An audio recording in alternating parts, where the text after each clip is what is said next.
करने वाले हैं बहुत ही इंपॉर्टेंट चैप्टर है आपके नीट के एग्जाम के हिसाब से which is called unit and dimension. ये हम अपने इंट्रोडक्शन में बात कर चुके हैं कि यूनिट एंड डायमेंशन का मिनिमम एक सवाल आना आपका पक्का लाजमी है, पक्का पक्का पक्का आ रहा है और चैप्टर कतई मुश्किल नहीं है, इसको हमें बहुत अच्छे से करने की ज़रूरत है। So let's start our chapter of unit and dimension. इसी का एक और सेकंड पार्ट बनता है जिसको हम कहते हैं errors. I will create a separate video for that अपने एरर्स वाले सेक्शन के लिए। सो इसमें सिर्फ और सिर्फ हम यूनिट और डायमेंशंस की बात करेंगे। नाउ सबसे पहले अगर हम बात करें फिजिकल क्वांटिटी की, सो इसको हम ये कहते हैं कि जब भी हम फिजिक्स पढ़ते हैं तो फिजिक्स पढ़ने के लिए, अच्छे से उसको समझने के लिए, लॉज डिफाइन करने के लिए हम कुछ क्वांटिटीज डिफाइन करते हैं which are called physical quantities. और सारी फिजिक्स की अपनी इक्वेशन, लॉज, इन सारी और हर चीज़ जो भी हम मेजर करते हैं इन फिजिकल क्वांटिटीज के टर्म में मेजर करते हैं। So when we say physical quantity, we say a quantity which can be measured, बड़ा इंपॉर्टेंट पार्ट है, which can be measured and by which various physical happenings can be explained and expressed in form of laws. This is called physical quantity. तो अपनी physical quantity वो होगी जिसको पहली चीज़ तो हम मेजर कर सकें और उसके टर्म में अपने फिजिक्स की सारी क्वांटिटीज़ और फिजिक्स के सारे लॉज हम एक्सप्रेस कर सकें। Now types of physical quantity, कितने तरह की फिजिकल क्वांटिटी होती है उसको एक बार क्विकली ओवरव्यू कर लेते हैं। तो सबसे पहले तो हम कहते हैं रेशो या फिर न्यूमेरिकल ओनली। ये वो क्वांटिटीज़ हैं जहाँ पे हमने सिर्फ और सिर्फ न्यूमेरिकल वैल्यूज़ की बात करनी है। सो फॉर एग्जांपल अगर हम कह रहे हैं जैसे 2 लीटर पेट्रोल, उसका जो 2 पार्ट है, 2 लीटर पेट्रोल की बात करें तो 2 जो है वो दैट इज़ कॉल्ड आपका न्यूमेरिकल वैल्यू। उसके बाद इसके एग्जाम्पल हो सकते हैं रिलेटिव डेंसिटी, अगर हम फिजिक्स में बात करें। रिलेटिव डेंसिटी जब हम कहते हैं तो ये आपकी दो डेंसिटीज का रेशो है। So density of iron with respect to water, अब ये सिर्फ और सिर्फ आपकी जो वैल्यू आएगी डायमेंशनलेस और यूनिटलेस क्वांटिटी होगी, बिकॉज ये सिर्फ और सिर्फ रेशो है। देन आपका स्ट्रेन, रिफ्रैक्टिव इंडेक्स और डाइलेक्ट्रिक कांस्टेंट, ये सारे आपके रेशोज हैं, ये न्यूमेरिकल वैल्यू ओनली होएगा यहाँ पे। उसके बाद हम बात करते हैं स्केलर या फिर मैग्नीट्यूड जिसमें हो, या फिर इसमें डायरेक्शन नहीं होता है अपना, सिर्फ आपकी न्यूमेरिकल वैल्यू और फिजिकल क्वांटिटी में न्यूमेरिकल वैल्यू प्लस एक यूनिट होगी। जैसे 2 लीटर पेट्रोल में अब 2 और लीटर की अगर हम बात करें तो ये आपकी क्वांटिटी हो गई, जिसमें 2 आपका न्यूमेरिकल वैल्यू और लीटर आपका यूनिट है। लीटर जो आज से हमें पता है वॉल्यूम का वो है। जैसे मैं बात करूँ, लेंथ है, किसी रूम की लेंथ है, किसी टेबल की लेंथ है 2 मीटर। 2 मीटर का मतलब हो गया 2 आपका न्यूमेरिकल वैल्यू, मीटर आपकी उसकी यूनिट हो गई। नेक्स्ट आती है यहाँ पे वेक्टर्स। वेक्टर्स को हम अपने अलग चैप्टर में डिटेल में पढ़ेंगे। वेक्टर्स वो क्वांटिटी है जिसमें मैग्नीट्यूड भी है और डायरेक्शन भी है। बड़ा इंपॉर्टेंट है, यहाँ से वहाँ जाना है तो मुझे पता होना चाहिए कि उसमें कितनी दूर जाना है और प्लस किस दिशा में जाना है, किस डायरेक्शन में जाना है। तो वो आपकी वेक्टर क्वांटिटीज हो जाएंगी। आई होप ये चीज़ आपको समझ में आई। ये आपके फिजिकल क्वांटिटीज़ के 3 टाइप हो जाएंगे। नेक्स्ट यहाँ पे हम बात करते हैं fundamental and derived quantities. So fundamental quantities हम ही कहते हैं कि पूरे फिजिक्स को अगर हम डिवाइड करें, पूरे फिजिक्स को हमने कहा है कि 7 क्वांटिटीज के बेसिस पे हम यहाँ पे कह सकते हैं कि हर फिजिक्स की जो इक्वेशन है, लॉ है या कोई भी आपकी टर्म है, वो इन 7 फंडामेंटल क्वांटिटीज के टर्म में हम डिफाइन कर सकते हैं। वो उसको हमने कह दिया फंडामेंटल क्वांटिटी। फॉर एग्जाम्पल आपका mass, length, time, temperature, current, luminous intensity and amount of substance, ये हमने कह दिया फंडामेंटल या फिर बेस यूनिट हो गई। इसके अलावा 2 और सप्लीमेंट्री यूनिट है जिसको हम कहते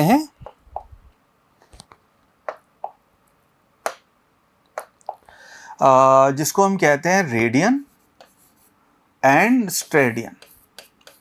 रेडियन और स्ट्रेडियन ये आपकी 2 सप्लीमेंट्री क्वांटिटीज हो जाएंगी। सो इन 7 + 2 के बेसिस में, सप्लीमेंट्री क्वांटिटीज के बेसिस पे हम किसी भी फिजिकल क्वांटिटीज को जो अपने फिजिक्स में एग्जिस्ट करती है उनको हम डिफाइन कर सकते हैं। That's what say unit which can be expressed in term of fundamental units, they are called derived units. Now इन्हीं फंडामेंटल के बेसिस पे जब हम फर्दर अपनी अलग अलग यूनिट्स को डिराइव करते हैं उनको हम डिराइव्ड यूनिट कहते हैं। जैसे फॉर एग्जांपल लेंथ, अगर आपको किसी एक चीज़ का लेंथ ना अपनी है तो लेंथ तो आपकी फंडामेंटल हो गई। लेंथ मल्टीप्लाइड बाय लेंथ यानी कि लेंथ स्क्वायर, यानी कि आपका एरिया जो आएगा वो डिराइव्ड क्वांटिटी हो गई फंडामेंटल लेंथ के बेसिस पे। नाउ एक और क्वांटिटी हो सकती है जिसको आप कह सकते हैं लेंथ क्यूब। लेंथ क्यूब का मतलब है length multiplied by length multiplied by length, तो दिस बिकम्स वॉल्यूम। सो ऐसे फर्दर क्वांटिटी है जैसे मीटर पर सेकेंड, इसको हम कहते हैं लेंथ पर यूनिट टाइम, या फिर फोर्स हो गया, ये फोर्स आपने कितना अप्लाई कर रखा है, ये सारी आपकी डिराइव्ड यूनिट है। तो इन्हीं 7 फंडामेंटल के बेसिस पे we defined so many others और थाउजेंड्स ऑफ क्वांटिटीज हम फिजिक्स में इनके बेसिस पे हम डिफाइन कर सकते हैं।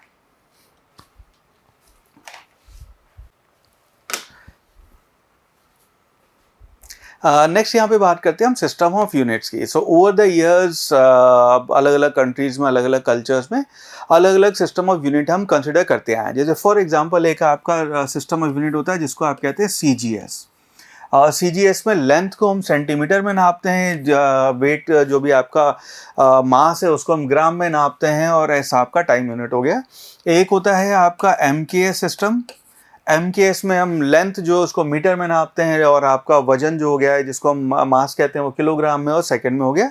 एक आपका FPS सिस्टम होता है। FPS सिस्टम में हम कहते हैं फुट पाउंड्स सेकंड। तो आपकी लेंथ जो है फुट में नापते हैं, और आपका मास जो है चीज़ों का वो पाउंड में आएगा, और आपका सेकंड में आएगा ना। ओवर द ईयर्स इनके ऊपर बहुत कंफ्यूजन रहा है। इंग्लैंड में कुछ यूज़ हो रहा है, फ्रांस में कुछ यूज़ हो रहा है, अमेरिका में कुछ यूज़ हो रहा है। सो इनको हमने कंसोलिडेट करके हमने एक सिस्टम क्रिएट किया है जिसको हम कहते हैं system international.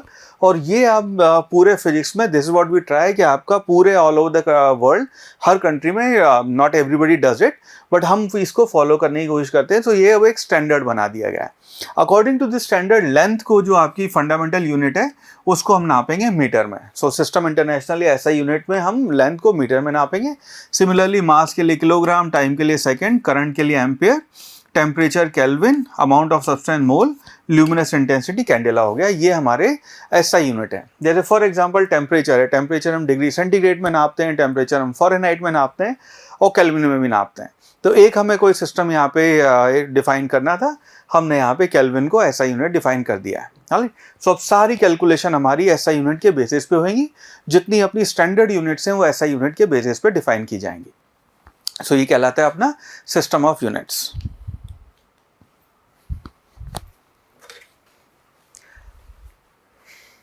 Now when we talk about, जब हम ये कहते हैं कि हमें एक यूनिट ऑफ मेजरमेंट से दूसरी यूनिट ऑफ मेजरमेंट में अपने को कन्वर्ट करना है चीज़ें, नीट में इस तरह के सवाल पूछ ले जाते हैं। सो अगर हमें कन्वर्ट करना है तो मैं उसका सिंपल एग्जांपल आपको बताता हूँ। वहाँ पे हम एक टर्म यूज़ करते हैं जिसको हम कहते हैं N1U1 is equal to N2U2। Right. So N1U1 क्या है? ये आपका न्यूमेरिकल वैल्यू, यही यूनिट, या न्यूमेरिकल वैल्यू यही यूनिट है आपकी। से फॉर एग्जाम्पल मेरे पास एक रॉड है, रॉड लगभग इतनी लंबी है और उसकी वैल्यू है 1 मीटर। तो ये आपकी लेंथ हो गई कि उसकी लेंथ 1 मीटर है। नाउ इसी को अब मुझे सेंटीमीटर में कन्वर्ट करना है। मैं चाहता हूँ ये जानना कि ये जो लेंथ है आपकी 1 मीटर में, सेंटीमीटर में कितनी आएगी। सो ये आपकी N1, ये आपकी N2 हो गई। जब हम यूनिट की बात करते हैं तो यूनिट आपका इस वाले केस में U1 तो आपका मीटर हो गया। सेकेंड यूनिट में जब हम कन्वर्ट कर रहे हैं वो आपका सेंटीमीटर होएगा, और ये कन्वर्जन हमें पता है कि 1 मीटर आपका 100 सेंटीमीटर के बराबर होएगा। सो हम इसी को लिख सकते हैं length this will be equal to 100 centimetre. So this called N1U1 N2U2। ये आपका कन्वर्जन हो जाएगा। एक और बहुत ही सिंपल एग्जांपल ले लेते हैं। जैसे फॉर एग्जांपल अगर हम इसमें बात करें, हालांकि जैसे फोर्स है अपना, फोर्स मुझे दिया हुआ है 10 न्यूटन फोर्स है। ठीक है। अब इस 10 न्यूटन फोर्स को एक काम करते हैं सिंपल, उसके लिए इसको हम 1 न्यूटन ही कह लेते हैं।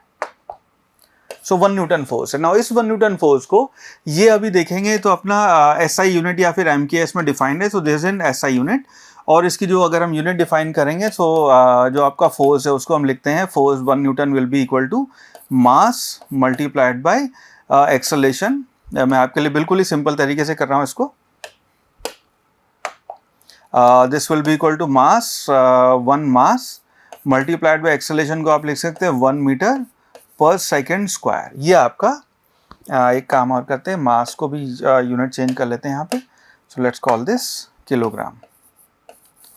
सो 1 kilogram 1 metre per second square ही हो जाएगा। तो 1 किलोग्राम को 1 मीटर 1 सेकेंड में चलाने के लिए जितना फोर्स चाहिए उसको आप 1 न्यूटन कहेंगे। नाउ इसी को अगर हमें कन्वर्ट करना हो अब CGS में, so now we want to convert this into CGS system. CGS में आएगा, ये हो जाएगा आपका सेंटीमीटर, और ये हो जाएगा आपका ग्राम, और सेकंड तो सेकंड ही रहेगा ना। उस केस में अगर हम इसे कन्वर्ट करेंगे सो आपका जो फोर्स है उसको जब हम N1U1 लगाएंगे यहाँ पे, तो यहाँ पे हम लिख सकते हैं 1 किलोग्राम जो है उसको आप लिख सकते हैं this will be equal to 1000 gram.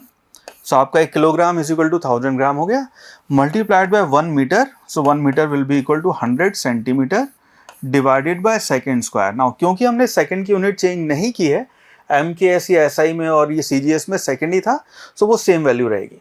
So now if you calculate this, so ये आपकी पहले तो n1 ये आप कह सकते हैं ये n1 u1 था, इस बार हमने यहाँ पे n2 और ये आपकी न्यूमेरिकल वैल्यू चेंज कर दी, साथ के साथ हमने यूनिट भी चेंज कर दी. So now this will be equal to 1 2 3 4 5, so this will be equal to 10 to the power 5 gram centimetre per second square. So आपका 1 न्यूटन इतने ग्राम सेंटीमीटर स्क्वायर के बराबर हो जाएगा ना. इसको हमने हिस्टोरिकली एक और वर्ड यूज़ किया था जिसको हमने कह दिया था dyne. So this is how we convert finally. So हम कहते हैं force 1 newton is equal to 10 to the power 5 dyne. So 10 to the power 5 जो है ये आपका कन्वर्जन रेशो हो गया. तो अगर आपके बाद डायरेक्टली आपको 1 न्यूटन को डाइन में कन्वर्ट करना है, सो यहाँ पे n1 u1 n2 u2 आप ये डायरेक्टली यूज़ कर सकते हैं. और अगर कोई रैंडम यूनिट आए या कोई ऐसी आए जो कि उतनी कॉमन नहीं होती, पॉपुलर नहीं है, सो आप ये अगेन सेम मेथड अप्लाई कर सकते हो. इसको यूज़ करके हम यहाँ पे एक यूनिट से दूसरी यूनिट में कन्वर्ट कर सकते हैं. आई होप ये चीज़ आपको समझ में आई.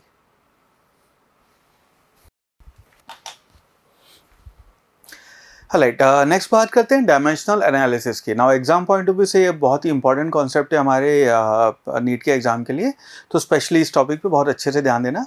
सो हम ये कह रहे हैं डायमेंशनल एनालिसिस. सो से फॉर एग्जांपल हम ये कहते हैं कि कोई एक फिजिकल क्वांटिटी है, लेट्स से उसको ए कह लेते हैं हम. ए अपनी कोई फिजिकल क्वांटिटी है, रैंडम हमने वो क्वांटिटी ले ली, and this is equal to let's say 5 उसके डायमेंशन ले लेते हैं या यूनिट ले लेते हैं उसकी kilogram multiplied by metre multiplied by second square. ऐसी कोई क्वांटिटी फिजिक्स में होती नहीं है, but randomly we have created something. ठीक है, ये अपनी फिजिकल क्वांटिटी हो गई. तो सबसे पहले हम कहते हैं कि कोई भी जो मैथमेटिकल ऑपरेशन करते हैं वही सेम मैथमेटिकल ऑपरेशन जो न्यूमेरिकल वैल्यू के साथ होएगा, सेम ऑपरेशन आपका यूनिट्स के साथ और डायमेंशन के साथ भी होएगा. से फॉर एग्जांपल अगर हमने एक और क्वांटिटी डिफाइन की b which is let's say equal to a square. So अब ये b की वैल्यू a स्क्वायर के बराबर है. व्हाट दैट मीन्स इज इसकी वैल्यू हो जाएगी 5 का स्क्वायर जो कि 25 आ जाएगा, multiplied by kilogram metre second square का स्क्वायर. राइट, तो ये आपने जो मैथमेटिकल ऑपरेशन आपने यूनिट के साथ न्यूमेरिकल वैल्यू के साथ किया है वही यूनिट के साथ होएगा. अगर मान लो कोई एक और क्वांटिटी c है which is defined as 1/a. So इसका मतलब है a जो है आपकी 1/a हो जाएगी, तो c की वैल्यू हो जाएगी 1/5 multiplied by kilogram to the power -1 metre to the power -1 second to the power -2. हमने इस पूरे के ऊपर -1 की पावर लगा दी. सो जो मैथमेटिकल ऑपरेशन न्यूमेरिकल वैल्यू के साथ हुआ है, सेम ऑपरेशन आपका यूनिट के साथ होएगा. एक और एग्जांपल ले लेते हैं. Let's say d is equal to √a. So d की वैल्यू हो जाएगी √5 और multiplied by kilogram to the power half mass to the power m to the power half metre multiplied by second to the power 1 हो जाएगा ये. Right, सो इसके ऊपर आपने √5 किया है, तो सेम kg मीटर और सेकेंड स्क्वायर के साथ भी आप 1/2 कर देंगे. So this is how we do dimensional analysis. ये वन ऑफ द पार्ट है, बहुत इंपॉर्टेंट पार्ट है, इसको ध्यान रखना.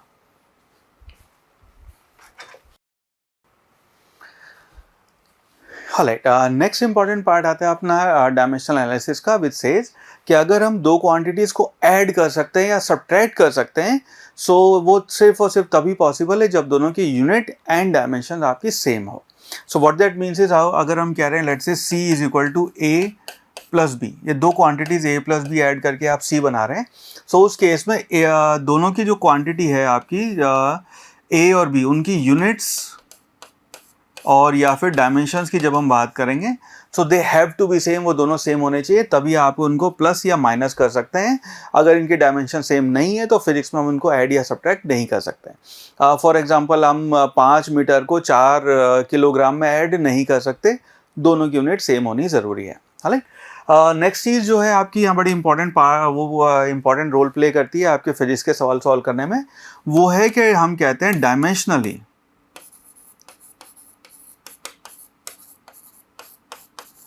LHS should be equal to RHS.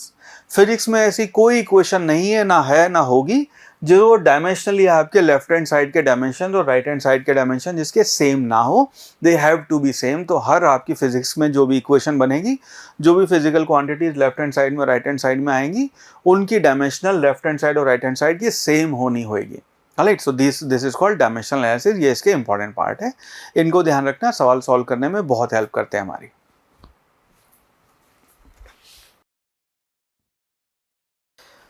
Now, after talking about dimensional analysis and after talking about units और dimensions क्या होती है, उनका brief introduction के बाद, now let's do one thing, एक काम करते हैं, जितनी फिजिक्स में अपनी quantities 11th और 12th में आपको देखने को मिलेंगी, वो आपको पता होनी चाहिए, उनके यूनिट क्या है, उनके डायमेंशंस क्या है। सो वो मैं आपके नोट्स के लिए यहाँ पे शेयर कर देता हूँ। सो दिस इज वन स्क्रीन जहाँ पे हमने 11th की स्पेशली मैकेनिक्स की कुछ यूनिट्स और डायमेंशन फिजिकल क्वांटिटीज़ क्या लिखी हुई हैं। मैं चाहूँगा एक बार इनको गौर से आप ध्यान दें और इसका स्क्रीनशॉट लेके रख लें।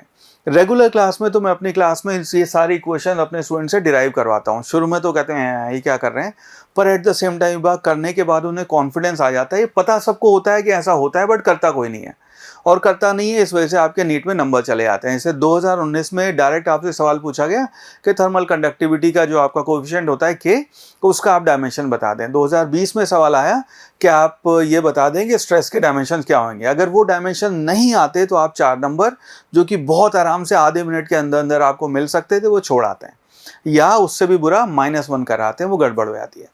सो ये सारे यूनिट और डायमेंशन आपको कंठस्थ होने चाहिए, आपको याद होने चाहिए। अभी इसका स्क्रीनशॉट लेके आप रख सकते हैं। मैं आपके नोट्स के लिए एक बार रीड आउट कर देता हूँ।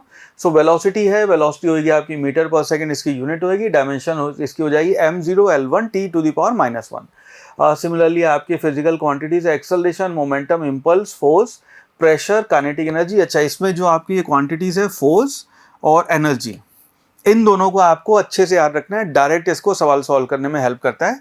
तो फोर्स की जो यूनिट है और आपकी एनर्जी की जो फोर्स की यूनिट जूल और फोर्स की यूनिट न्यूटन और ये जूल, इनकी जो डायमेंशन होती है mlt-2 और ml2t-2, ये आपको डायरेक्ट याद होनी चाहिए, बिकॉज बहुत सारे सवाल सॉल्व करने में फोर्स से ही हम स्टार्ट करते हैं।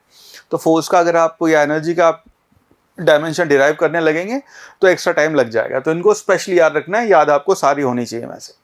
उसके बाद हम बात करेंगे पावर की। पावर होएगा आपका जूल पर सेकंड। सो इसी को अगर आप जूल को सेकंड से डिवाइड कर देंगे, इसकी यूनिट आ जाएगी।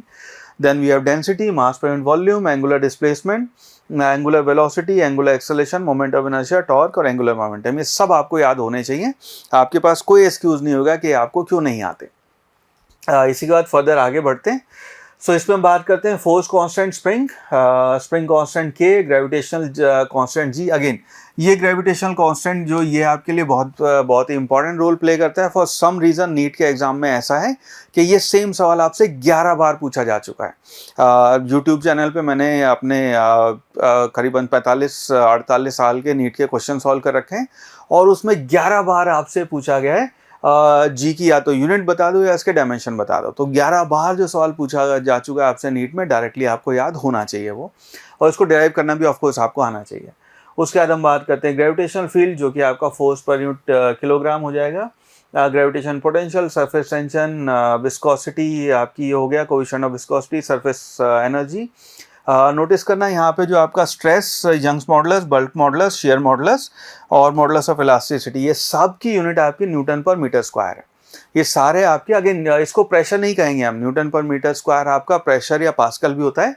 सो इन सब की यूनिट न्यूटन पर मीटर स्क्वायर है, but it's not pascal. Pascal pressure के लिए ही यूज़ करते हैं हम।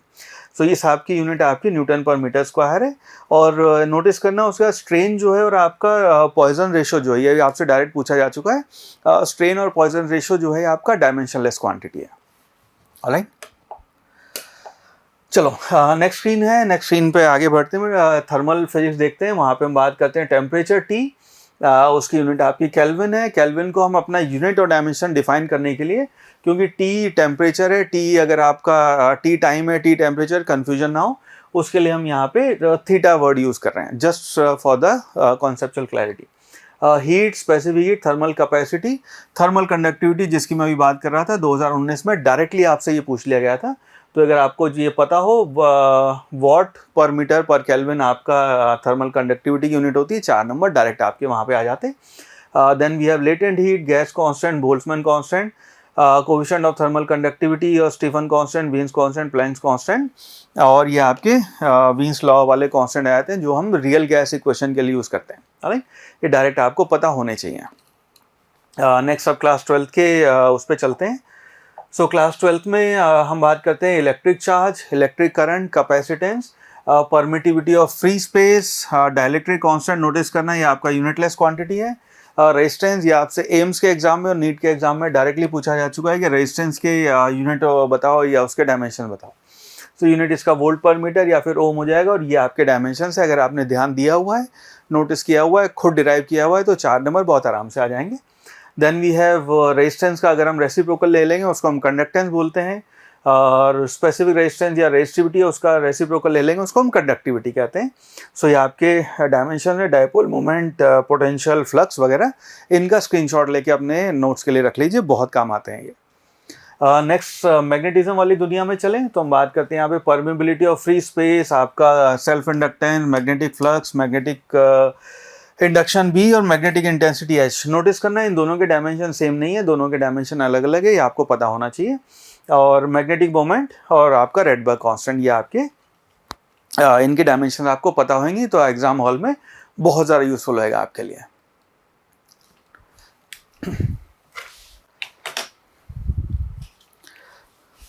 चलो अब इस चैप्टर की कुछ क्वेश्चन प्रैक्टिस कर लेते हैं। तो जो आपके नीट के प्रीवियस ईयर में और एम्स में कुछ सवाल आए हैं उनको एक बार प्रैक्टिस कर लेते हैं कि एक्चुअली हमारे एग्जाम में सवाल कैसे पूछे जाते हैं। Right, so let's start with 2020 में जो आपसे सवाल पूछा गया, सवाल था कि डायमेंशन ऑफ स्ट्रेस क्या होंगे। तो स्ट्रेस अभी हमने, अगर आपको इससे पहले जो हमने टेबल देखी थी वो अगर याद है तो आप इसको डायरेक्ट मार्क करके आगे बढ़ सकते हैं, पर आपके नोट्स के लिए, इस वीडियो के पर्पज़ के लिए लेट मी ड्राइव। सो यहाँ पे जब हम कहते हैं स्ट्रेस, सो हम स्ट्रेस को डिफाइन करते हैं, this will be equal to आपका स्ट्रेस जो होएगा that will be equal to force point area. So stress को आप डिफाइन करते हैं force point area. Now force के जो डायमेंशन है वो आपके हो जाएंगे MLT-2। मैंने आपको पहले भी कहा था ये आपको फोर्स के डायमेंशन डायरेक्ट लिखने आने चाहिए, डिवाइडेड बाय एरिया। एरिया हो जाएगा आपका L², यानी कि जो स्ट्रेस S है उसके डायमेंशन हो गए आपके M L⁻⁻1 T⁻⁻2, ये आपके डायमेंशंस हो गए। सो बेस्ड ऑन दिस हम ये कह सकते हैं कि आपका option number A would be the right answer. ठीक है, फटाफट सॉल्व हो जाएगा अगर आपको डायमेंशनल एनालिसिस ये करना आता है तो।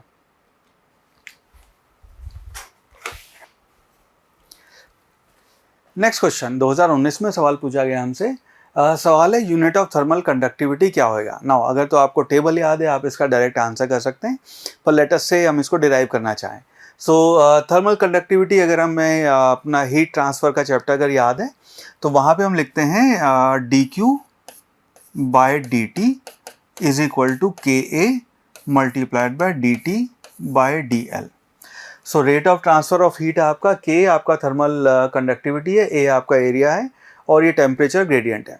सो इसी को अगर हम रीअरेंज करें तो हम लिख सकते हैं K will be equal to, सबको इधर ले आते हैं, so this will be equal to dQ/dt multiplied by, ये हो जाएगा आपका 1/A मल्टीप्लाइड बाय DL/dt। ना इसकी और dt जो है ये टाइम नहीं टेम्परेचर है, मल्टीप्लाइड बाय dt। राइट, ये टाइम है और ये आपका टेम्परेचर है। ना इसको अगर हम यूनिट वाइज देखेंगे, सो K को अगर डायमेंशनली हम देखेंगे या फिर यूनिट वाइज देखेंगे, dQ/dt ये हो गया आपका हीट का ट्रांसफ़र है। सो हीट, इसको आप लिख सकते हैं, हीट आपकी हो जाएगी जूल पर सेकेंड, और जूल पर सेकेंड को एक्चुअली हम वॉट लिखते हैं, मल्टीप्लाइड बाय ये एरिया आ गया। सो एरिया की यूनिट हो जाएगी आपकी मीटर स्क्वायर लिख लेते हैं, और DL आपका ये हो गया मीटर मल्टीप्लाइड बाय टेम्परेचर है, उसको आप केल्विन लिख लें यहाँ पे। राइट, अगेन ये K केल्विन है, ध्यान रखना। राइट, तो इसको अगर हम लिखेंगे यूनिट में कन्वर्ट करेंगे, जूल पर सेकेंड जो है वो अपना बन जाएगा वॉट, और यहाँ पे एक ये मीटर आपका cancel, metre square metre cancel होके बन जाएगा आपका डिवाइडेड बाय मीटर, और ये डिवाइडेड बाय केल्विन हो जाएगा। सो बेस्ड ऑन दिस हम कह सकते हैं कि option number A would be our right answer. So watt per metre kelvin would be इसकी डिजायर्ड कंडक्टिविटी की यूनिट होगी आपकी SI यूनिट में। आई होप ये सोल्यूशन आपको समझ में आया। ऑलराइट, नेक्स्ट कुछ क्वेश्चन सॉल्व करते हैं जहाँ पे हमें कुछ कैलकुलेशन करनी पड़ेगी, और नीट में आपके ऐसे सवाल पूछे जाते हैं। डायमेंशनल एनालिसिस में जो हमने 3 चीज़ें बात की थी कि कोई भी ऑपरेशन करेंगे वो सब पे होएगा, और कोई भी चीज़ ऐड हो रही हो तो आपके डायमेंशन सेम होने चाहिए, और अगर इक्वेशन है left hand side right hand side दोनों के डायमेंशन सेम होने चाहिए, उनके बेसिस पे ये सारे आपके सवाल सॉल्व होंगे। 2014 में हमसे सवाल पूछा गया। क्वेश्चन से ये force F, velocity V and time T are taken as fundamental unit. तो अभी जो हमने फंडामेंटल यूनिट ले रखी है उसके अलावा अगर मान लो ऐसा होता कि हमने फोर्स, वेलोसिटी और टाइम को फंडामेंटल यूनिट माना होता, तो सवाल ये देन डायमेंशंस ऑफ मास क्या होंगे, उसके मास के डायमेंशन हमें फोर्स, वेलोसिटी और टाइम के टर्म में लिखना है। नाउ इस केस में हम चाहते हैं कि मास को हम लिखें, ये आपका जो मास है उसको हम लिखें in terms of force, let's say उसकी पावर a बना लेते हैं, v वेलोसिटी जो है उसकी पावर हम b कह लेते हैं, और टाइम t उसकी वैल्यू हम c कह लेते हैं। नाउ a, b और c आपकी पावर्स हैं जो आप इन यूनिट्स के साथ एसोसिएट करेंगे। ये नेगेटिव भी हो सकती हैं, जीरो भी हो सकती है, फ्रैक्शन भी हो सकती हैं, ठीक है, पॉजिटिव फ्रैक्शन और पॉजिटिव इंटीजर कुछ भी हो सकता है। सो डायमेंशनली अगर हम देखेंगे, हमारा एनालिसिस ये कहता है कि लेफ्ट हैंड साइड और राइट हैंड साइड अपनी डायमेंशन हमेशा बराबर होगी। Now what that means is left hand side की आपकी डायमेंशन हो गई m1 l0 t0 is equal to, अब इसकी डायमेंशन अगर हम देखेंगे आपके राइट हैंड साइड की, सो फोर्स की डायमेंशन हो जाएगी ml t-2 to the power a multiplied by l की डायमेंशन हो गई, सॉरी वेलोसिटी की डायमेंशन होगी lt-1 lt to the power -1 multiplied by b multiplied by, यहाँ लिख लेते हैं इसको t to the power c। इसको जब हम एक्सपैंड करेंगे अपने राइट हैंड साइड को, ये बन जाएगा m to the power a और l की पावर हो गई, यहाँ पे आ जाएगी a प्लस यहाँ पे आ जाएगी l की पावर b प्लस से 0 है।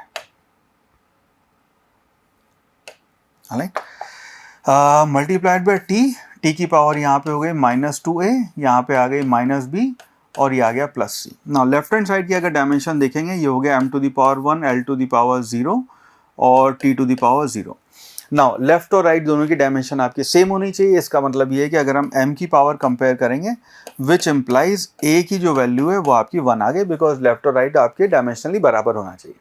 नाउ अगर हम l की पावर कंसिडर करेंगे, तो यहाँ पे हम कह सकते हैं a plus b should be equal to 0, because l की पावर यहाँ 0 है, यहाँ पे a प्लस b है, और क्योंकि a की वैल्यू आपकी 1 है, विच इम्प्लाइज b की वैल्यू आपकी -1 आ जाएगी। सिमिलरली अगर हम t की पावर अब देखेंगे यहाँ पे कि t की पावर को कैसे करें, सो हम यहाँ लिख सकते हैं -2a -b plus c should be equal to 0। ना a की वैल्यू आपकी 1 आ चुकी है, b की वैल्यू आपकी यहाँ पे -1 है, उनको रख देते हैं। सो ये हो गया आपका -2, b की वैल्यू आपने -1 रखी, हो गया +1 प्लस c इक्वल टू 0। ना इसकी वैल्यू हो जाएगी -1, उधर ले जाएंगे 0, उधर ले जाएंगे 0 से वो करेंगे तो 1 हो जाएगी, which implies c is equal to 1। Now a आपका 1 है, b आपका -1 है, c आपका 1 है, ठीक है। सो इसको यहाँ पे a, b और c की वैल्यू रख के आपको फाइनल आंसर मिल जाएगा। सो a की वैल्यू 1 का मतलब ये है कि f की पावर 1 जो चारों में है, b की वैल्यू -1 का मतलब या तो c या फिर d में से कोई एक, c की पावर 1 का मतलब ये है कि d would be the right answer.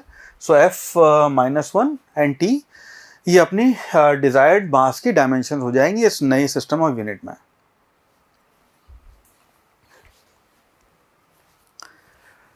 Next question, 2015 में हमसे सवाल पूछा गया एपीएमटी के एग्जाम में, उस टाइम पे एग्जाम को एपीएमटी कहते थे। क्वेश्चन ये कि energy E, velocity v and time t are chosen as fundamental quantities। so fundamental quantity अगर हमने मान लो एनर्जी, वेलोसिटी, टाइम लिया होता, then dimensional formula of surface tension क्या होगा। तो सरफेस टेंशन का हमें बताना है डायमेंशनल फॉर्मूला क्या होगा। नाउ अगेन डायमेंशनल एनालिसिस है, लेफ्ट हैंड साइड की डायमेंशन राइट साइड की बराबर होनी चाहिए। सो लेट्स से हम कह रहे हैं सरफेस टेंशन जो s है उसको हम कहते हैं this will be equal to e to the power a, दूसरा velocity v to the power b और time t to the power c है। तो लेफ्ट हैंड साइड और राइट हैंड साइड की डायमेंशन हमें बराबर करनी है और a, b और c की वैल्यू निकाल के बताना है इनमें से करेक्ट ऑप्शन कौन सा होगा। नाउ सरफेस टेंशन है उसको हमें पता है, हम यहाँ पे लिखते हैं सरफेस टेंशन का जो हम फॉर्मूला लिखते हैं सरफेस टेंशन उसको हम लिखेंगे फोर्स पर यूनिट मीटर, ये आपकी फोर्स पर यूनिट लेंथ जो है ये आपकी इसकी सरफेस टेंशन की वैल्यू आती है। सो यहाँ पे सरफेस टेंशन के डायमेंशन आप लिख सकते हैं फोर्स यानी कि m(l(t)-2 multiplied by l to the power -1, ये तो आपके लेफ्ट हैंड साइड के डायमेंशन हो गए। राइट हैंड साइड के डायमेंशन है, ये एनर्जी हमें पता होना चाहिए। सो ये हो गया ml2t-2 वेलोसिटी आप to the power A, velocity लिखेंगे L T minus one to the power B multiplied by इसको आप लिखेंगे time to the power C. ये आपकी डायमेंशंस हो गई। नाउ लेफ्ट और राइट की अगर डायमेंशंस को हम इक्वेट करें, सो लेफ्ट की डायमेंशन हम कह सकते हैं this will be equal to m1 L0 t to the power minus two, this will be equal to m, यहाँ पे m की पावर हो जाएगी a मल्टीप्लाइड बाय l की पावर ये आ गया आपका 2a, यहाँ से आएगा plus b multiplied by t की पावर आ गई यहाँ पे minus 2a minus b plus c। ये आपके लेफ्ट और राइट डायमेंशनल वैल्यूज आ गए। ना इसको जब हम डायमेंशनल इक्वेट करेंगे, तो ये बात अपने को पता है लेफ्ट और राइट की डायमेंशंस इक्वेट होएगी, तो पहली चीज़ हम यहाँ पे कह सकते हैं implies a will be equal to 1 because m की और m की जो डायमेंशन इक्वेट की, तो m की वैल्यू तो अपनी बराबर होगी, तो उस वजह से a की वैल्यू तो 1 आ गई। ना अब सेकंड वाले पार्ट को इक्वेट करें, तो सेकंड वाले पार्ट में हम ये कह सकते हैं हम ये कहते हैं 2a plus B should be equal to 0। Now a की वैल्यू अपनी 1 आ चुकी है, तो इसके बेसिस पे हम कह सकते हैं कि this will be imply b will be equal to ये हो जाएगा -2। ये आपकी b की वैल्यू हो गई, ठीक है। सो a की वैल्यू आ गई, b की वैल्यू हो गई, c के लिए अब आप इसको इक्वेट कर देंगे। सो c के लिए अब हम यहाँ पे करते हैं, सो ये कहेंगे -2a minus b plus c should be equal to -2। यहाँ पे बस कैलकुलेशन में मिस्टेक ना हो जाए, ये आप इस चीज़ का आपको ध्यान रखना है। सो a की वैल्यू आ चुकी है, सो इसको आप लिखेंगे -2, b की वैल्यू -2 है, ये हो जाएगी +2 plus c would be equal to -2। Now -2 cancel हो जाएगा, विच इम्प्लाइज c की वैल्यू होगी आपकी -2। नाउ a 1 है, b -2 है, c -2 है, बस यहाँ पे हमें राइट ऑप्शन देख लेना है। तो e की पावर 1 यानी कि a b c में से कोई एक हो सकता है, b की पावर -2 यानी कि a और c में से कोई है, c की पावर -2 यानी कि आपका option C is the right answer. कई बार ऐसे सवाल करने एग्जाम हॉल में थोड़े से लंबे हो जाते हैं, if that is the case, तो अगर आपने प्रैक्टिस कर रखी है तो फिर आपको लंबे नहीं लगेंगे, और इसमें ना इंटीग्रेशन है, ना डिफ्रेंसिएशन है, ना किसी तरह का और लंबी चौड़ी कैलकुलेशन है। बहुत सिंपल से ये सवाल आपके हो जाएंगे, 4 नंबर आ जाएंगे, इनकी प्रैक्टिस करके रखना। हाल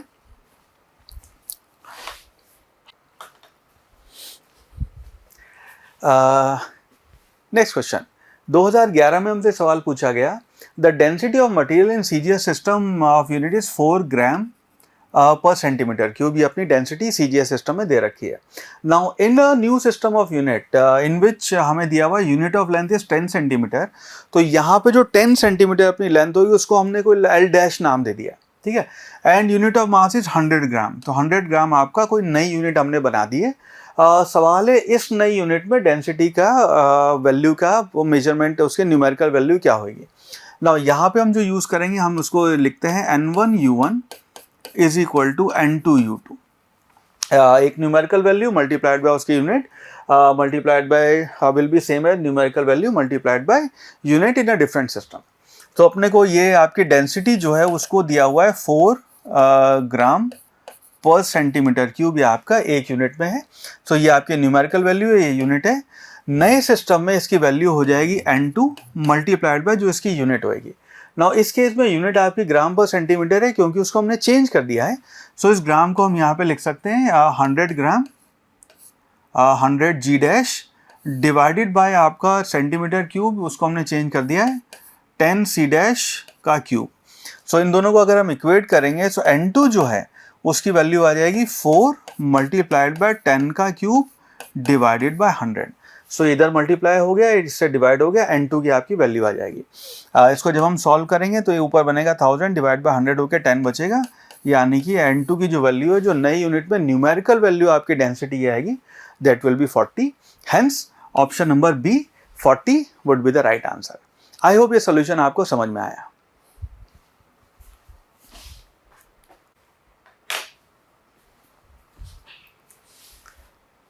नेक्स्ट क्वेश्चन 2016 में हमसे सवाल पूछा गया कि dimensions of 1/ε0 E square where epsilon is permittivity of free space and E is the electric field क्या होंगी। 4 ऑप्शन अपने को दे रखे हैं। ना ये बात अपने को पता होनी चाहिए, अगर हमने इलेक्ट्रोस्टैटिक का चैप्टर या फिर हमने ईएम वेव्स का चैप्टर पढ़ा हुआ है। सो ये जो आपकी क्वांटिटी है जिसको आप कहते हैं 1/2 ε0 ई स्क्वायर, ये एक्चुअली क्वांटिटी होती है जिसको आप कहते हैं energy density. Alright, energy density का मतलब यह है कि इसकी जो आपकी क्वांटिटी है इसको ईडी कह लेते हैं, इसकी वैल्यू हो जाएगी आपकी एनर्जी पर यूनिट वॉल्यूम। हालांकि तो इसके अगर डायमेंशंस की बात करेंगे तो इसके डायमेंशन हो जाएंगे एनर्जी, मैंने आपको पहले भी कहा था एनर्जी और फोर्स के डायमेंशन आपको ध्यान होने चाहिए। इसके डायमेंशन हो जाएंगे ml²t-2 और डिवाइडेड बाय वॉल्यूम कर रहे हैं, so volume is length into length into length, so इसके डायमेंशन हो जाएंगे आपके L3। और इसका जब हम सॉल्व करेंगे तो एनर्जी डेंसिटी के डायमेंशन हो गए ml⁻⁻1 t⁻⁻2। ये आपका डायरेक्ट इससे आंसर आ जाएगा। सो बेस्ड ऑन दिस हम कह सकते हैं कि option number B would be a right answer. ये आपके एनर्जी डेंसिटी के डायमेंशंस होंगे। इस केस में अगर आपको क्वांटिटी पता है तो एप्सिलॉन नॉट की इलेक्ट्रिक फील्ड की डायमेंशंस लेके आने की जरूरत नहीं पड़ेगी। तो पूरी अंडरस्टैंडिंग ऑफ फिजिक्स हमें डायमेंशनल के सवाल सॉल्व करने में एनीवे बहुत हेल्प करता है।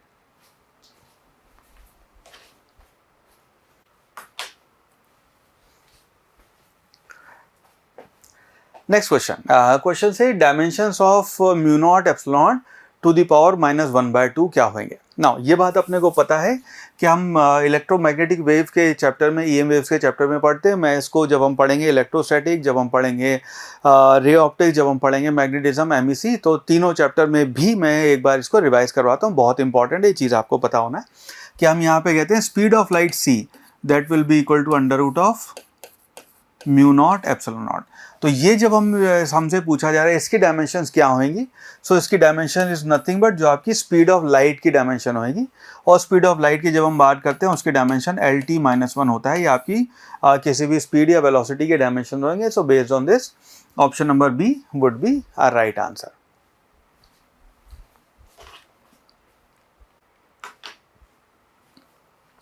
Now next question. Question says which two of the following 5 physical parameters have the same dimension। तो हमें 5 चीज़ें दे रखी है, energy density, refractive index, dielectric constant, young modulus और मैग्नेटिक फील्ड। हमें बताना है इनमें से कौन सी दो हैं जिनके डायमेंशन सेम होंगे। कॉम्बिनेशन दे रखा है BD, AD, CE या फिर AE। नाउ इस केस में अगर आपको डायमेंशन वाली टेबल ध्यान है, ये बात अपने को पता होगी कि एनर्जी डेंसिटी और नॉट एनर्जी डेंसिटी, हाँ, डाइलेक्ट्रिक कांस्टेंट और रिफ्लेक्टिव इंडेक्स जो है ये दोनों आपके डायमेंशन लेस क्वांटिटी होंगी। तो इन दोनों का भी डायमेंशन आपका सेम होएगा।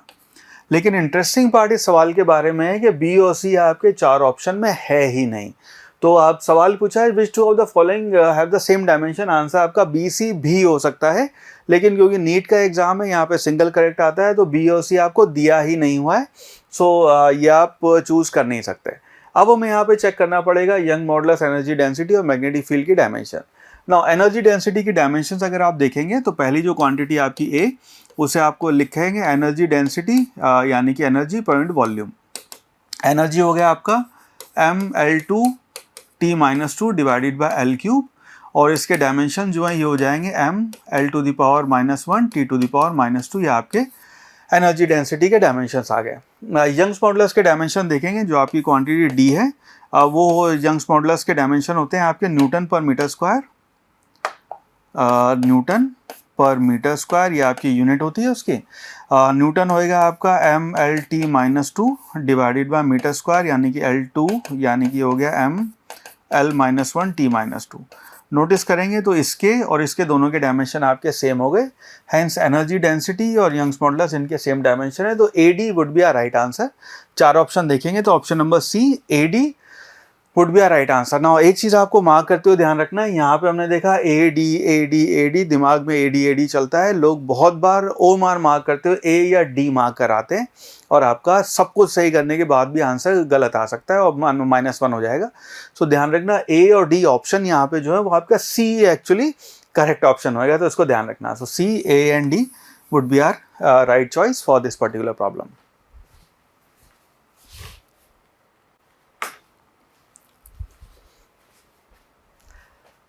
Next question. Question says dimensions of resistance in electrical circuit in terms of dimension of हमें बताना है मास, लेंथ, टाइम एंड करंट, जो अपनी बेसिक फंडामेंटल यूनिट होती है, तो आर को हम कैसे एक्सप्रेस करेंगे उनके टर्म में, और ये 4 ऑप्शन अपने को दिए हुए ना। सेम सवाल आपसे एम्स का जब एग्जाम होता था उसमें भी पूछा हुआ है, और ये सेम सवाल आपका मेंस में भी पूछा हुआ है, नीट में भी पूछा हुआ है, तो काफ़ी इंपॉर्टेंट रहता है। और अगर आपको पहले टेबल याद है तो आप डायरेक्ट इसका आंसर मार्क कर सकते हैं, नहीं तो एग्जाम हॉल में क्या करना है मैं आपको बताता हूँ।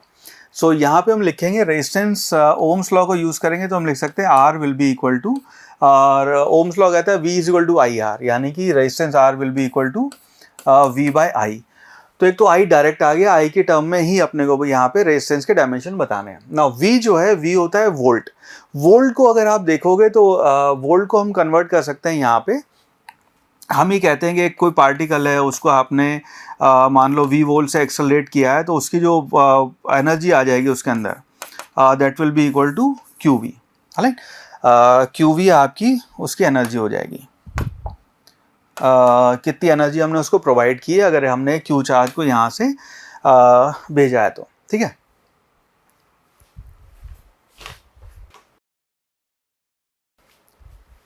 तो इसका मतलब है यहाँ पे इसके बेसिस पे हम लिख सकते हैं V will be equal to आपकी एनर्जी डिवाइडेड बाय चार्ज, यहाँ पे लिख सकते हैं इसको। उसको अगर हम यहाँ पे इंसर्ट कर दें तो resistance will be equal to, ये आपके V को हम यहाँ पे लिख रहे हैं energy E divided by I multiplied by Q। ना इसी को अगर हम टाइम से मल्टीप्लाई कर दें और टाइम से डिवाइड कर दें तो ये टर्म जो है ये आपकी I बन जाएगी, चार्ज पर यूनिट टाइम आपका करंट होता है। सो आपका जो रेजिस्टेंस है उसकी वैल्यू आ गई, या यूनिट की अगर बात करें तो ये हो गया एनर्जी डिवाइडेड बाय करंट का स्क्वायर मल्टीप्लाइड बाय टाइम। बस यहाँ पे इनकी इंडिविजुअल डायमेंशन रख देंगे, अपने को फाइनल आंसर मिल जाएगा।